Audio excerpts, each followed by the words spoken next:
give you a shout, okay? Okay. Thank you. Good afternoon, everybody, or good morning. Maybe some people are in the evening as well. So welcome to my workshop. What I'm going to do for you today is a turner's mallet. So if I go that one, you're going to make a turner's mallet. It's a project that I do on my starter courses. I get my students to make one of these. A really useful tool to have around the workshop.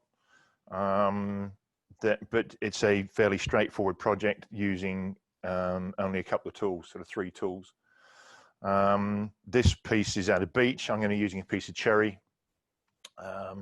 You can use wet or dry wood. They're good fun to do them wet. You get lots of lovely streamers, and they go oval. You can see that one's gone slightly oval, as long as it hasn't got the heart in it or the pith. If you cut the lump so it's got it hasn't got a heart in it, they won't split. They should just go oval. If you do use the heart, like there's one here we did, they do tend to split. So not a major problem, but yeah, it's nice to have something that hasn't got a split in it. But that you can see, because that's got the pith in it, it has split. So that's the project. I know there are a lot of varying abilities out there. Some of you may be have been turning for lots and lots of years. Others are just starting out. So hopefully everybody will pick something up out of this, and yeah, just enjoy it. I'm just going to have fun, showing you this, showing you my techniques, and how I hold stuff. Big thing for me is safety. With work holding, my crusade is to get people to use chucks properly. We're not going to be using chucks today. It's just going to be between centers. So what I want to do is show you a selection of different centers that are available and what I use and what I prefer. So it's there. So I've got here a lump of wood, but also a selection of different types of tail centers and drive centers. We all get them in some sort of excuse me. Forgot to take that one out of there. So the traditional would be 4-prong drive, which you'd use your mallet for. One purpose or reason for using a mallet. They have to be driven in to the wood. Nothing wrong with that. It's a very secure way of fixing. The more, so that's a 4-prong. 2-prong drive I do use mainly for cross grain. So if I put that between my fingers, is that better? You can see that's the 2-prong drive. This I use for using in cross grain. If I'm doing a cross grain form or a bowl, I'll put this in aligned to the grain, so that it's running parallel to the straws, rather than 2 of the teeth trying to chop the straws up. The more modern ways of driving things are steb centers.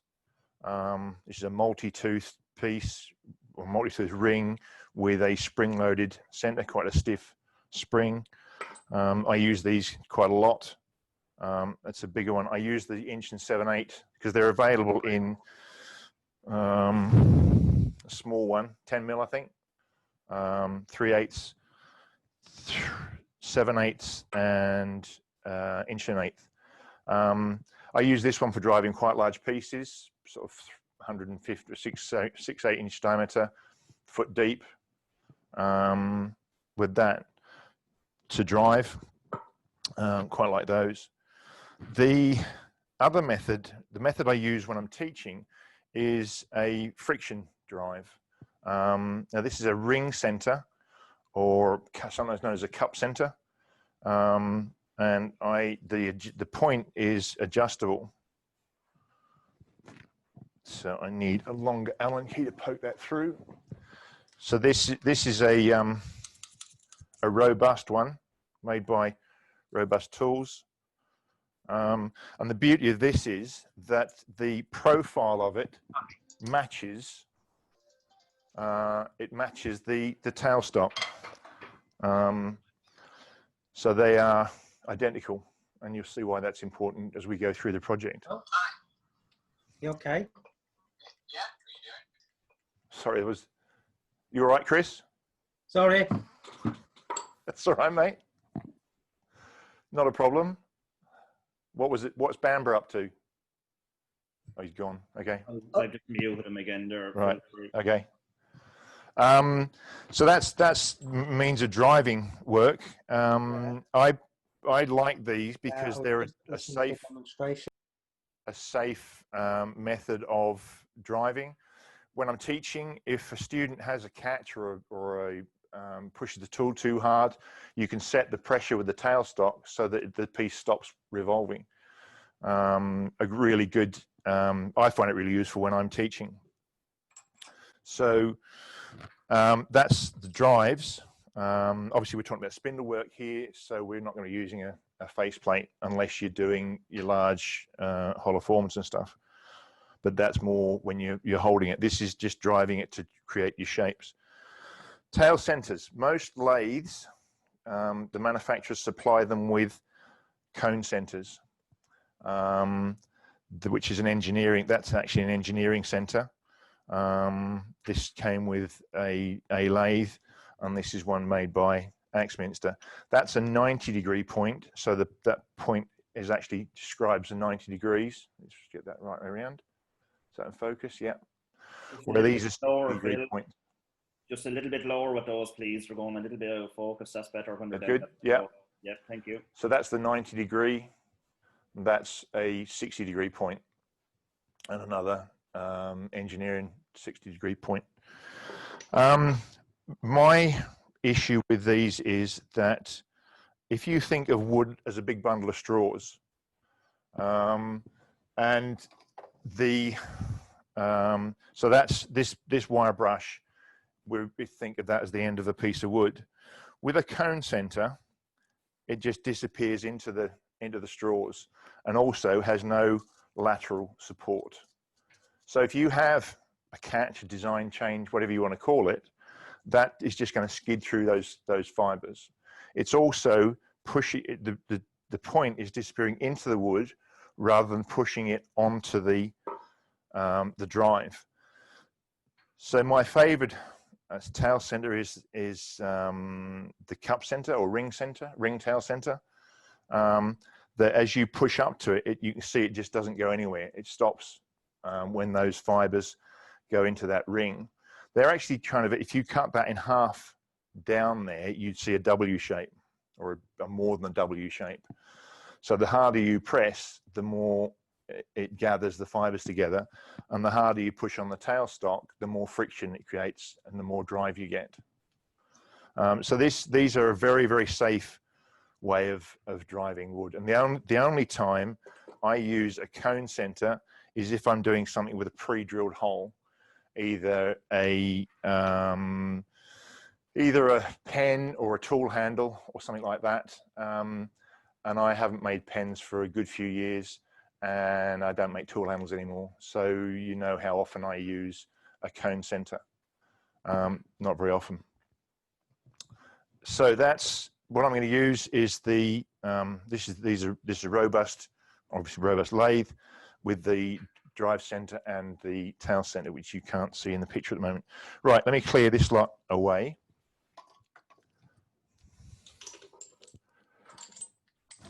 There'll be a lot of this information about the equipment you use on your website, Phil, I take it? Say again, Pat? A lot of information about the tools, machinery you're using on your website? No, not at the moment. Contact you for details for this is, yeah. I mean, they're pretty self-explanatory. They're easily available, but you're just trying to make more work for me, aren't you? I know. What was I going to say? I lost my thread there. What did you say, Pat? It was just basically about the lathe and things that you're using if people wanted information to contact you. Oh yeah, sure. Yeah, yeah, yeah. Okay, so using in this project, I'm going to use 3 tools: a roughing gouge, skew, and a parting tool. Now they come in various different shapes, sizes, types. So this a standard. Let's start with a parting tool. A standard parting tool. This is I've had this for, well, I don't know, it's a Sorby one. I've had it for probably 35 years. It's 1/8 thickness. I really like it for when I'm doing my caddy spoons. I can hold it single-handedly and use it as a diameter finding tool. So if I'm using a pair of outside calipers, I can hold that on there and with one hand create the diameter I want. So that's a favorite of mine. Another style is a diamond parting tool. So the diamond section is the thicker part there. Probably doesn't pick up very well there, but it's thicker in the middle of the tool. The idea is that you don't have to create a gap. It's only going to ride on the biggest diameter or thickest bit. I always do 2 cuts if I'm doing any cutting very deep in there. For cleaning the ends of things, I prefer a these called brain fade. Fluid parting tool. Yeah, that's the one. A fluid parting tool. Thanks, Pat. Yeah, fluid parting tool. These I really like because the points scribe, so they're actually chopping the ends of those straws up or chopping the straws up before you peel them off. Whereas with a standard parting tool, all you're doing is just lifting the straws up and bending them over. The downside with these is that because they are high-speed steel, if you've got an ordinary or a standard mild steel tool rest, they can nick the rest. This is I've got a hardened rod on it, so it's not really a problem with these. If you do use them on a mild steel rest, you have to keep filing the rest to get rid of the nicks. Otherwise, when you come to use a skew, it's not going to slide along. But they're really great for what I'll show you a bit later on. So roughing gouges, I've got 3 here. A 3/4. I don't know which manufacturer that is. It's a tool I've had for a long time. You can see it's got my own handle on it. Henry Taylor, and they all have, and then a Sorby, and they all have different flute shapes. Although the small one and the larger one have a similar flute shape. I'm going to use the Henry Taylor. It's just, I love this one for when I'm doing my spoons because I can get into smaller places. But for what we're going to do here, that Henry Taylor one is going to be ample. So that's the tools that I'm going to be using. So that one, and then a skew. There are lots of different types of skews, oval, round, rolled edge, whatever, people have their own preferences. When I'm teaching, I just use 1 1/4 or 1 1/8 rolled edge skew, so that the edges, the corners aren't really sharp, and it works nicely on the tool rest. So, does anybody have any questions at that stage? So far, Phil, just the threads on the end of your drive center, if you would just explain why there's threads on the end of it, please. Okay. These, because they're American, that one won't come off. They are a 3/4 10 center, 3/4 10 thread, sorry. And there's various things that you can put on. I might use this if I was driving, remounting a. Change your camera, please. Sorry, yeah, remounting a say a hollow form or something on there. They've got a 3/4 10 nut in the back. These are from the States. They're from a company called Rubber Chucky, but I've got some nuts that I've got sourced here that I could make my own up. I just haven't got around to doing them yet. These will fit on head or tail stock, and they're really useful. Some one-ways come with aluminium cones, so you can either invert it or have it as an outside cone. So that's what the thread's for. Next question. That's it, Phil. You're good to go so far. Everything is clear and concise. Crack Okay. on. All right. So the what I'm going to use is a chunk of cherry. This is, I very rarely buy dimension timber. Most of the wood I get is green, and so I just cut it up with an electric chainsaw or chainsaw. Electric chainsaw in the workshop, petrol outside. So various different ways of finding centers.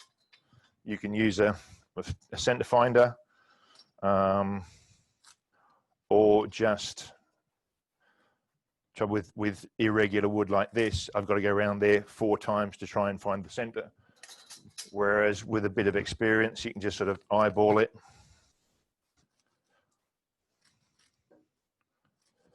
So that's that end. I just popped that up between centers earlier and got it pretty close. What I do is mark the center. My favorite tool is this little engineering punch, which just with some pressure creates a little divot in there. So it's a spring-loaded punch.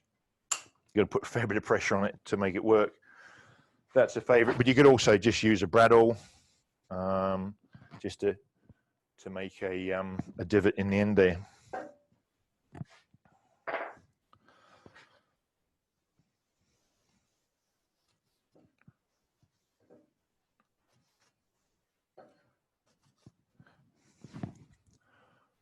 Pop that back over there.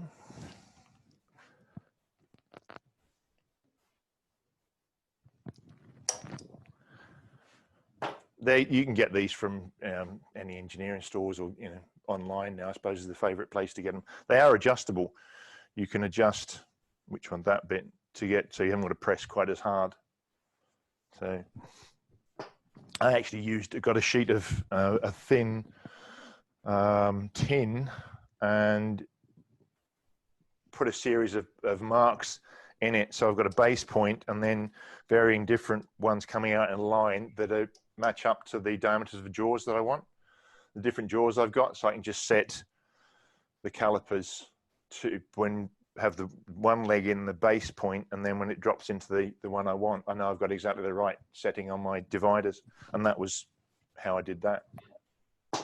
Just a little throw that one in. The little divots are great for just locating the points.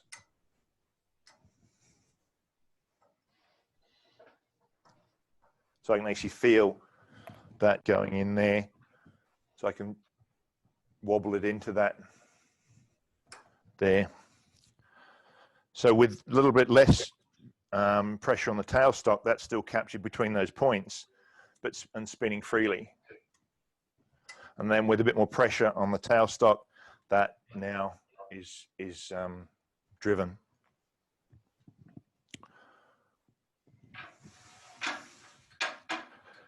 So I know when I set this up like this, I have the 2 points, 2 of the points horizontal.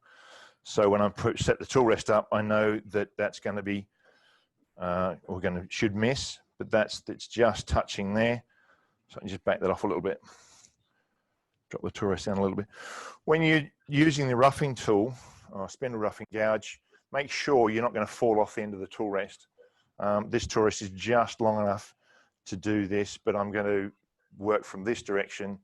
Well, I'll show you two methods actually of roughing down. So that's all clear. Turn the volume down or the speed down. Wind it up. yeah, this is a variable speed lathe. A lot of people ask what speed you run at. Once I've got this is probably 600 RPM at the moment, something like that.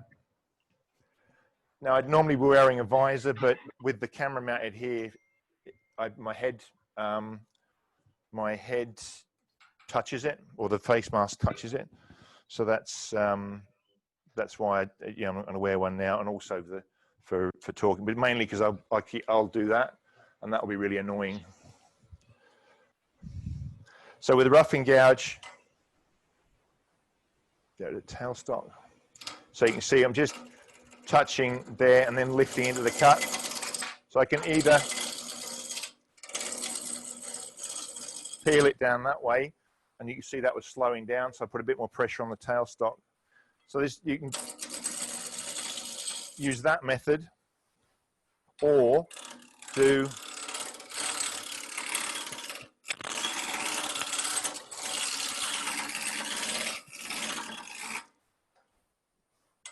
the reversing cut. Now, all the time I'm doing this, I'm watching the profile over here so I can see how much is coming off.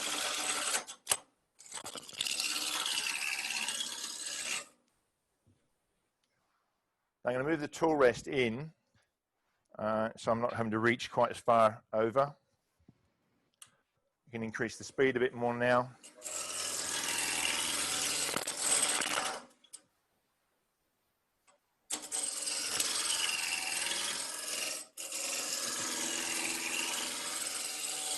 So you can see where that slowed down then. When I'm teaching, it's really useful because you know that the student is cutting too hard if you've got to keep tightening the tailstock up. So it's a good aid when you're teaching, and it teaches them more about tool control and how the tool approaches the wood.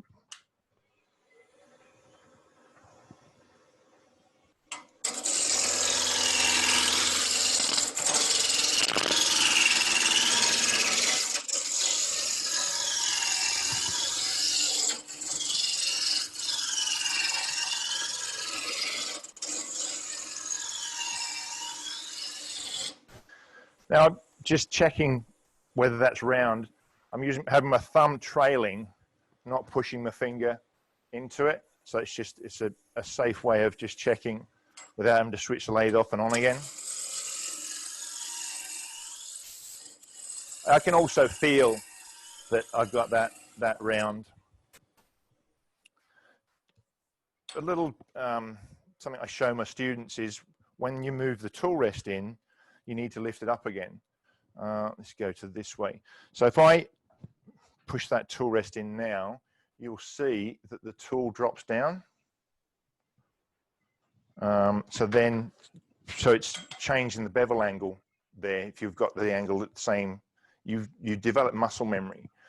And when you go back in, if you haven't moved the tool rest up, it cuts differently. So lift the tool rest up a little bit, and then you're back to where you were before.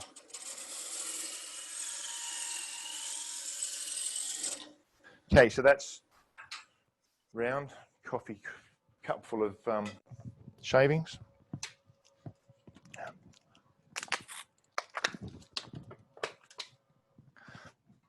Okay, now I'm going to use the fluted parting tool just to clean the ends up and give us a little bit of space so that as I come around with the skew, I don't cut into the tailstock. So what's going to be best here, probably overhead. Let's just move that camera around so you can see a bit better there. How's that?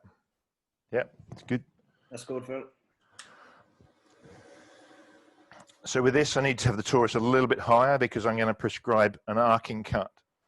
So the tool is going to be down here and then go that arc like that. I'm not going to try and push it straight in because I want to peel these fibers. So it's going to start with the handle really low and then come over and just peel those down. This isn't terribly square, So bit of pressure into the rest. Because I'm arcing the cut, you're getting nice shavings coming off.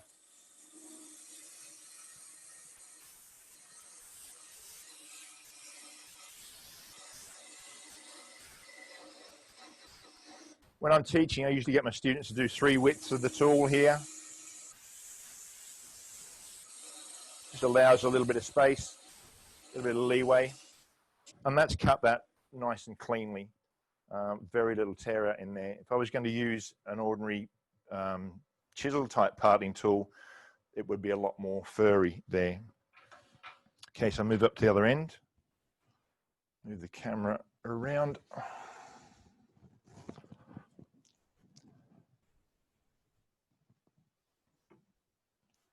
Sorry if I'm waving that around at you. Do the same the other end.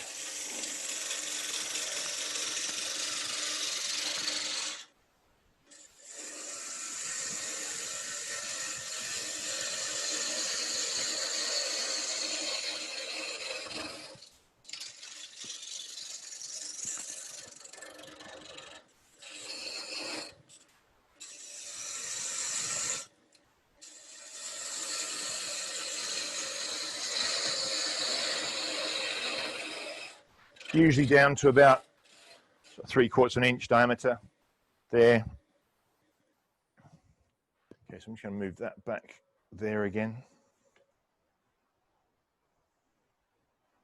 How's that? Yep, good. So now I'm going to mark this out, what's going to be the head and what's going to be the handle. So this piece of wood was obviously a bit longer when I made this one. So what I'm going to do is just make the head a bit shorter.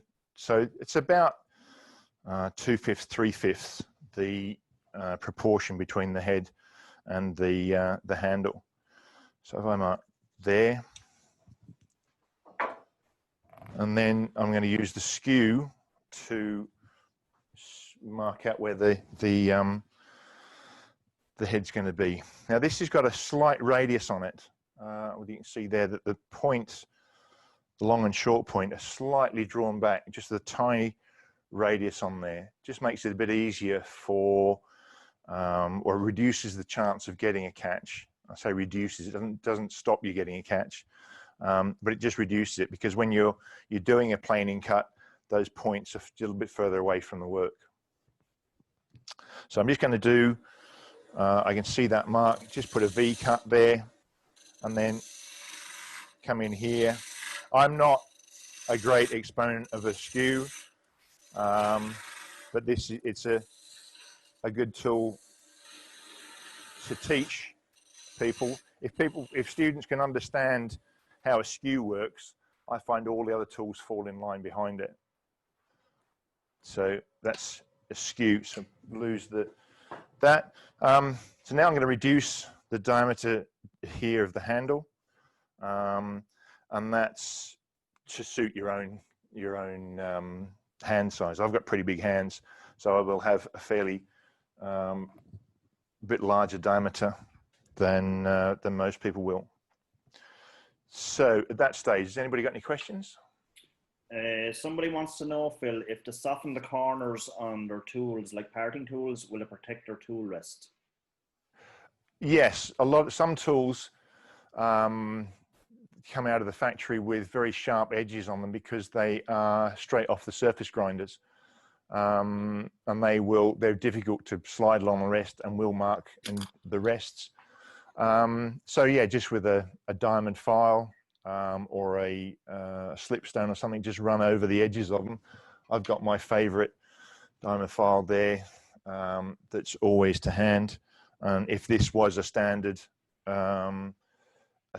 tool, I just run it along the edges. This is double-sided. It's actually a knife sharpener, this one.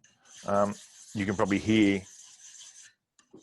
the difference in that. So that's just, just run that along the edges, just to take those sharp corners off.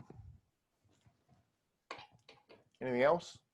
Just the size of the timber fill that you're using, and also timber fir mallets that you recommend. This is a piece of cherry. It was just under 4 inches, sort of 3.5 inch square. Any relatively hard wood you can use. As I say, they're good fun doing out of wet wood because they actually go oval, and then you've got a nice oval handle. I mean, in this country, mallets traditionally were made out of beech, but for just knocking around the workshop, fruit woods are good. The first one I had was out of apple wood, but you could do, you know, oak, elm, ash. There's no real hard and fast rule, I don't think, for making a mallet. It's only just for knocking around the workshop, unless you're making one as a meat tenderizer, that you would want to use ash or beech really, because they have timber has a butcher's blocks. They have an what's the word I'm looking for? The reason butcher's blocks are made out of beech is that they don't, bacteria can't grow in it. There's an antifungal, I think, in the wood itself. So yeah, but just, you know, whatever you've got. The one thing I would say, and I said earlier, was not to use a branch, because it will split if it's green. So if you can cut it so that it's away from the pith, and then you'll get a you know, nice oval mallet. But wood, you know, I can't say what you use in the States, but just anything really. I mean, poplar wouldn't be very good, but any reasonably dense hardwood. Okay, Phil, I think this question means, would that file that you've used smooth your tool rest? No, it's not coarse enough for that. You'd use a machinist file to do that. That's just for, I use that for sharpening my hollowing tools, and it's not coarse enough to do your tool rest. You could polish it with it, but not for removing a lot of material. Okay, David Buskell kindly put up a link to your book there for anyone interested. Lots of suggestions there from people about different types of timber for the mallets, but I think you've answered all that anyway, so you're good to go again. Thank you. Okay. So now I'm going to reduce, we need to take quite a lot of wood off here. So I'm just going to reduce that, and I'm just going to do this in steps. So up the speed again. So I'm about halfway up the scale. So this is probably doing about 1500 RPM, I think. I set on a high ratio, which is from 30 to 3000 RPM. So I'm doing it at 1500 RPM. Nice sharp gouge. Take your time. You can get some really nice shavings coming off. Doesn't really pick up on there. The diameter I want here is around sort of 40 mil.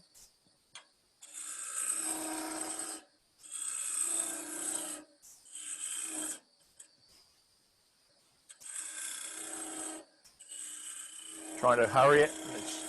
So it's telling me I'm trying to hurry it up. I'm being too aggressive with the tool. That's when it stops.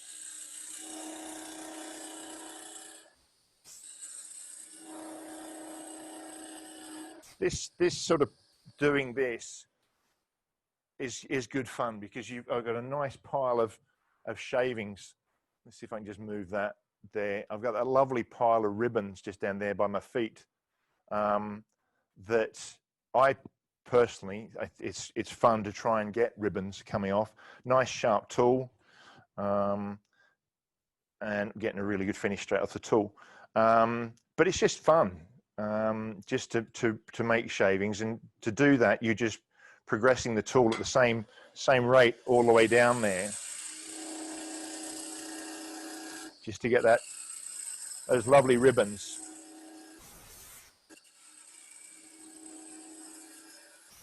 When I used to teach in Germany, I learned sort of salient phrases, and one of them was, every cut is a practice cut. I'm not going to try and say it in German, because when I do, everybody criticizes it. But it's true. It's, you know, every cut should be a practice cut, so that you're applying the same amount of pressure to the tool, so you're getting those nice even shavings coming off, and that way you're actually in control of the tool. You know, it's telling you you've got control of the tool. And with a nice fine wood like cherry, you get some great shavings. These friction drives don't work well when you've got end-sealed wood, because end-seal is basically a wax. So these friction drives don't work in that case.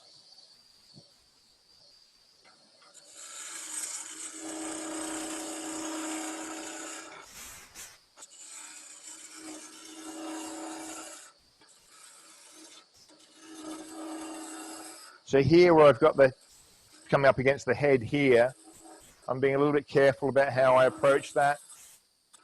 I'm not going to come in on this wing, because you'll get a catch. Just using this face here to rub the bevel against, to try and get down in there. So I'm going to reduce this a little bit more here. Just tighten this tail stop up again. Probably a few more revs.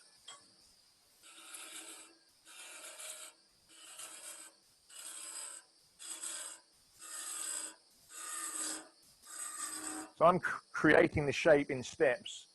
So all I've got to do is just a smoothing cut to get the handle, the shape of the handle in there.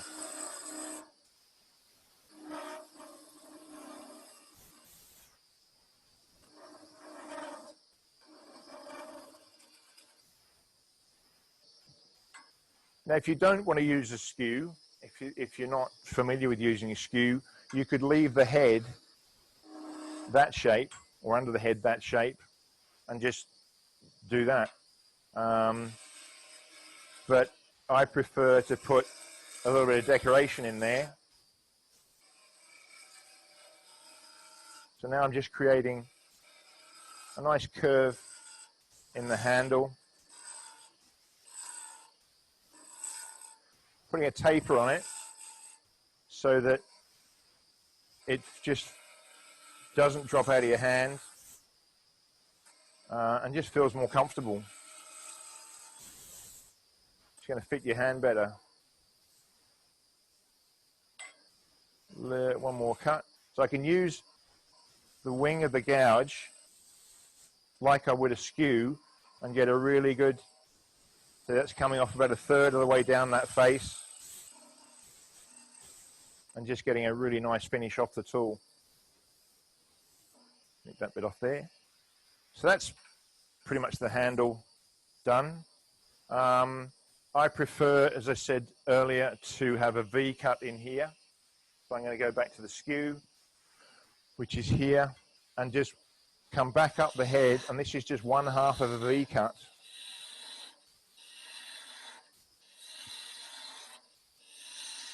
Just using the point to arc down there.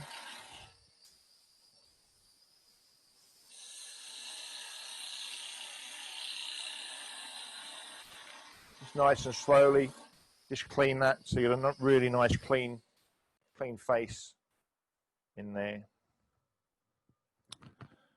So at this stage, I'll clean that up in there.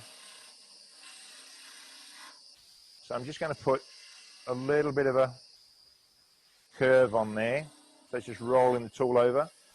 Now you don't want to go too small in there, because if you go too small a diameter in there, it's going to be too fragile, or not very strong. So about just over 1 inch. That's what I prescribe anyway. I can with the gouge, take it, make that a little bit shorter in there. Just take that out there. When you do this, just check. I'm not sure why I'm getting a bit of vibration there, but I am.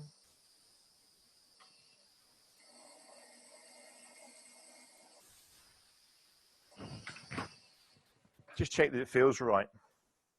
Yeah. You see I've got pretty big hands, but that fits pretty much perfectly there. So now I'm going to put a taper on the head. Now, why do you put a taper on the head? If it's parallel, it just doesn't feel right when you're hitting something. And if you look at, say, an upholsterer's mallet, the ends, they're a block head, but the ends are always slightly tapered. So it's just put a bit of a taper on here. I can use either the roughing gouge or the skew, but I get my students to use a skew. What I've done is just angled the tool rest at the angle I want of the taper that I want on the head. So I'm going to work from left to right, rub the heel, just with the cut in the middle of the tool. I'm looking at the horizon, getting some really nice ribbons coming off here.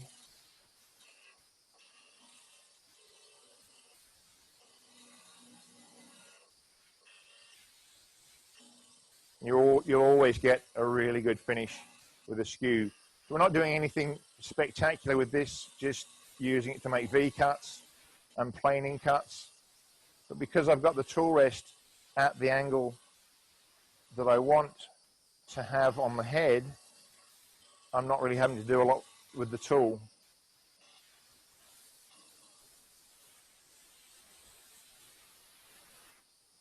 And it's just really satisfying to get a mountain of ribbons like that. And that could probably be one shaving all the way down there.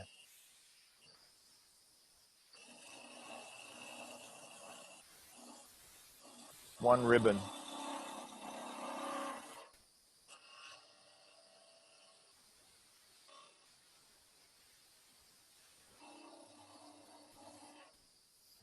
Okay, so I've got that little bit of a curve there, so it's a little bit more off down there. Now I have no idea why I'm getting vibration on this.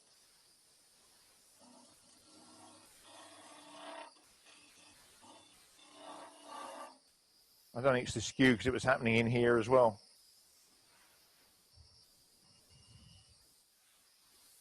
Perhaps too much tension on the tailstock. So that's pretty much the shape we want. But what I want to do is put a little bit of decoration on it. So it's got, nice taper there. Feels good in here. So what I'm going to do is where I've put a curve in here, I'm going to do the same this end with the skew. And just nick that corner off first. And as I do the next cut, I'm just going to ease the tool around a little bit. Let's go to tailstock. Let's see if that's... Is that a better view, Pat? Yep, sorry, that's good for that, Phil.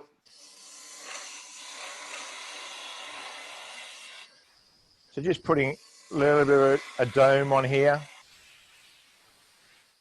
And again, it's a good little exercise in tool control. Take your time, just bring the handle round and do a few little V cuts down there. We're not going to go anywhere near parting off yet, so I've still got ½ an inch of timber there. While I'm here, I'm just going to put a couple of little V cuts in there, just as a bit of decoration, and use a hot wire. Always do 2, never 3. 2 you can always get the same distance apart. But if you put 3 lines, you're going to really struggle to get them equidistant.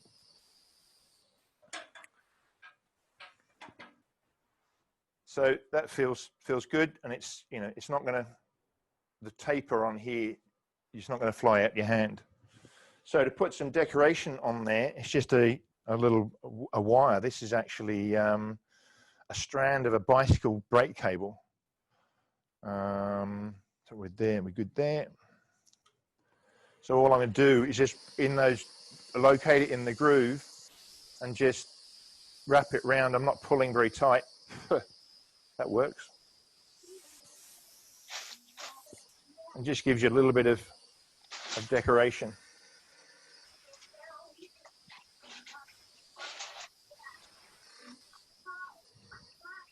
You can, if you want to get fancy, do a bit more decoration on there and this is a technique shown to me by the hat man, Johannes Mikkelsen, wherever you want to pronounce his name. And these are thin strips of veneers. In this case, this piece is a bit of rosewood. I'm not sure which one, but it's a rosewood. And what I'm doing is sharpening the ends on a bit of 80 grit abranet to a knife edge. Now, if you want to make some filler, you can do that. Gather the dust up, and you can mix it with your Aerodite or super glue or whatever to make fillers. I don't, but you can. This is a piece of bloodwood. So you can see this is very red. And then finally, piece of ebony. And they're just sort of 2 mil thick, or what's the equivalent of 2 mil thick in Imperial? 3/16. Nod your head, Kate, if that's right. 3/16. No, it's not. I can just see. Yeah, that's right.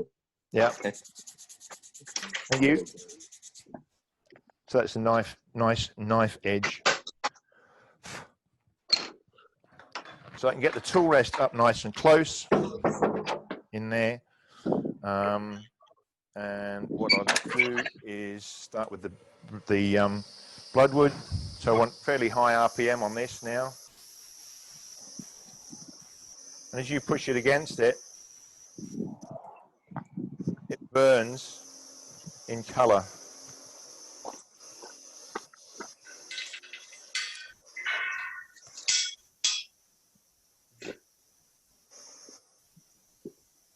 So that was the bloodwood. This is rosewood.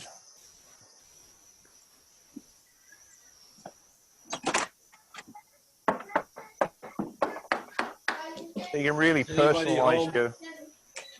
Anybody home?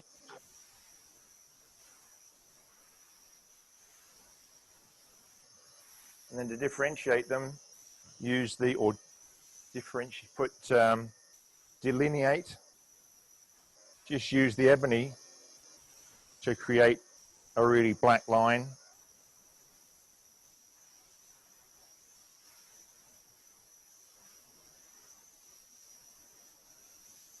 Just a bit of fun. Something a little bit different. You don't necessarily need to do both. The hot wire and that, but that's pretty cool. It kind of looks like an Est wing leather handle, and gives it, yeah, really personalizes it. I don't sand these. I don't personally. I don't sand them because I'm only going to use them knocking around in the workshop. I can see about 6 here. There's 3 behind me. There's 2 over there and another one over there. Every time I do a course, I make one to show the students. And sometimes they want to sand and polish them and take them home. If you wanted to, and then use a hard wax oil finish, so that if they are dented, the finish isn't going to come off. I don't put a hard finish on them like a lacquer or waxes or stuff like that, just a coat of a hard wax oil. If you wanted to make it into a meat tenderizer,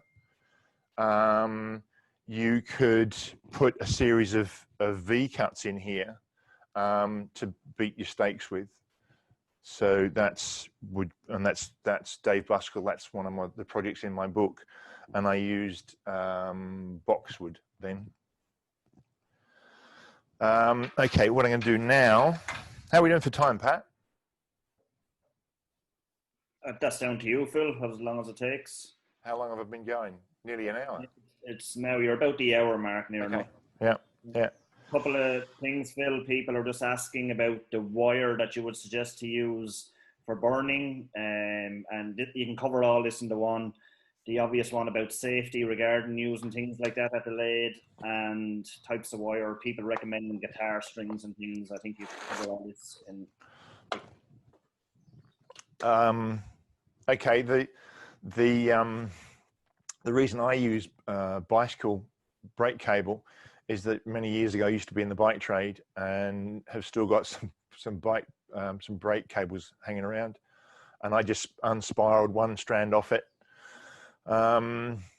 Talked to somebody the other day, and they use wire from copper wire out of your electrical cables. What they hardwire the house with, not the flexible stuff, what they hardwire the house with, that works well. It's a fair bit thicker. I quite like to have a fairly fine line, but yeah, it needs to be of a thickness that will heat up fairly readily.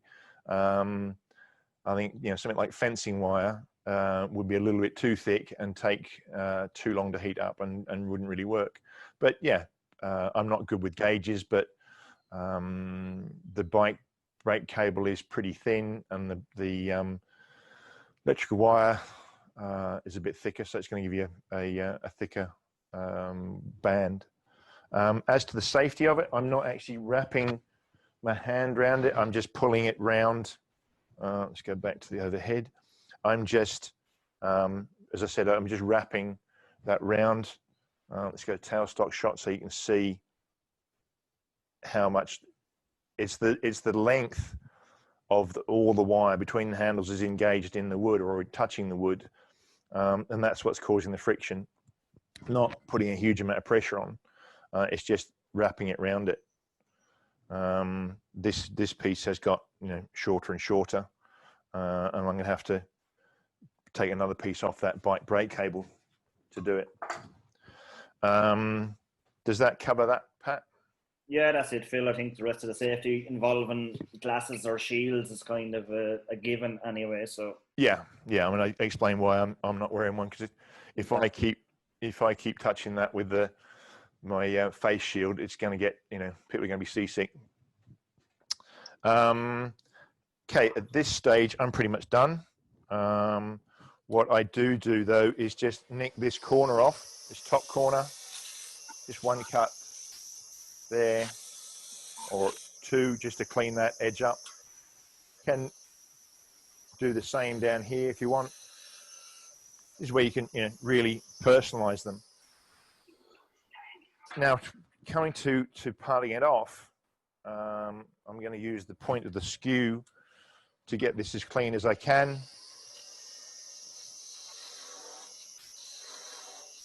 I'm just peeling that away down there. I'm going to go down to about 1/8 in here. And where I said earlier that these ends match, because I will struggle to get down here, this end, I'm going to reverse it, so it's a lot easier to do. Because one of the reasons, or what I do with these, is make a concave head, so that's slightly concave, so that it stands on its end, rather than takes up less space on the bench, but also, you know, you drop it on the tilt, they'll roll around. So if you've got a nice little concave head there, they just stand up. So because these match perfectly, they are exactly the same profile. That's running perfectly true. So now I'm just going to move that camera again. Excuse me for a second. there so you can see what I'm doing. I might go for a zoom. There we go. So get down in here. And now I'm going to gradually come up this face, 2 or 3 cuts.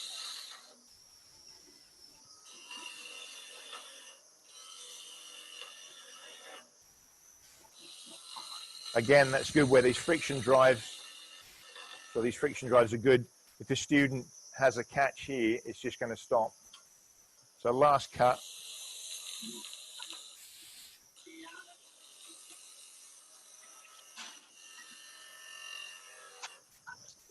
Down there, and I haven't taken a huge amount out, but you should be able to see there's a nice gap in there.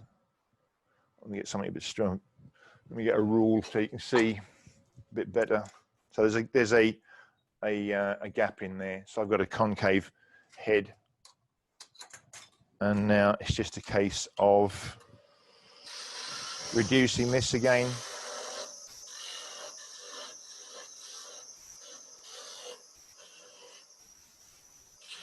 I'm not going to go right through,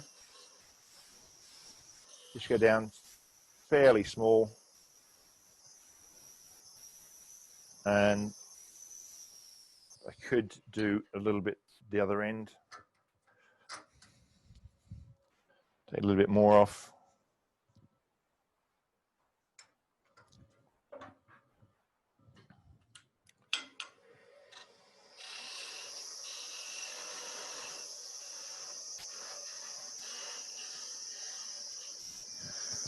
Get that the end as clean as possible. So now take it out. Now you could just mash that. Yeah, let's just go. Sorry, I forgot to move that back again, didn't I? Too much to think about. What you could do is just mash that down on the tool rest, the lathe bed, just to crush those fibers there. But I haven't got very much, so I can either just slice it off with a, I've got a flush cut saw here, Veritas, not specifically just doing this, but something I've had for years, which is great for this little job. So it's just taking that off there. And now I can clean it up with a little carving tool and just pare that away. Use my thumb as a fulcrum, so these fingers are nowhere near the cutting edge. And the same the other end. Just arcing the tool into the cut.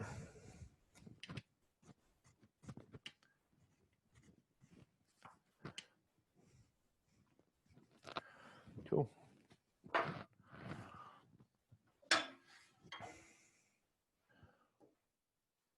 One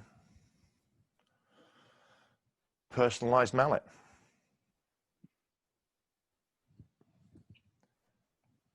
So that's, yeah, done. Well done, Phil. Anybody got any questions? You've covered most of the questions. Lots of comments about their shorts, safety, that you're not wearing jewelry and things. People are complimenting you on that. You have people in from all over the world, as I said to you, South Africa, Australia, everywhere. Wow. So, yeah, you've topped our bill at 116 viewers. So lots 80, I can see there's 81 comments in the chat. Yep. Most of them are bad. I didn't read those ones. Okay. No, lots of compliments, Phil. Well done. So if people